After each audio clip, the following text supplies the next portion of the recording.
ഇവരെ ഞാൻ എവിടെയോ എന്റെ തോന്നലാവാം.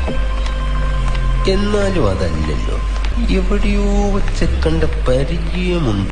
ദാസപ്പോ എന്നെ ശരിക്കൊന്ന് ശ്രദ്ധിച്ച് എന്റെ പെരുമാറ്റത്തില് എന്തെങ്കിലും പന്തികളുണ്ടോന്ന് ഒന്നും നോക്കിക്കേ. ചേട്ടാ ചേട്ടാ കാട്ടോർമ്മ ചേട്ടാ. ഓ, നേരം വെളുക്കുമ്പോ ക്യാമറയും തൂക്കി പിടിച്ചു വന്നോളും. സമാധാനത്തിൽ എവിടെ ഇരിക്കാൻ പറ്റില്ല. തിന്നു കുടിച്ച് മാത്രം ജയിക്കുന്ന എന്നെ ആ വഴിക്ക് വിട്ടൂടെ? ഞാൻ ചിരിക്കത്തില്ല, നീ ക്യാമറ പിടിച്ചോണ്ടിരിക്കത്തേ ഉള്ളൂ. എന്റെ സങ്കടങ്ങൾ കേൾക്കാൻ ഇവിടെ ആരുമില്ലല്ലോ. കഴിഞ്ഞ 4 മാസമായിട്ട് ഞാനിവിടെ പാലല്ലാതെ ഒരു സാധനം ഞാൻ കഴിക്കുന്നില്ല. പയറ്റി കിടന്നോണ്ടിരുന്നപ്പോ എനിക്ക് ചില്ലി ചിക്കനും പൊറോട്ടയും ബാർബിക്യൂ വരെ കിട്ടിക്കൊണ്ടിരുന്ന. എന്ത് ശാന്തമായ ഉറക്കം. ഏത് ശാന്തമാ? ശാന്തമല്ല, ശാന്തത. ശാന്തത കൊടുങ്കാറ്റിന് മുമ്പുള്ള ശാന്തത അത് അല്ലടാ.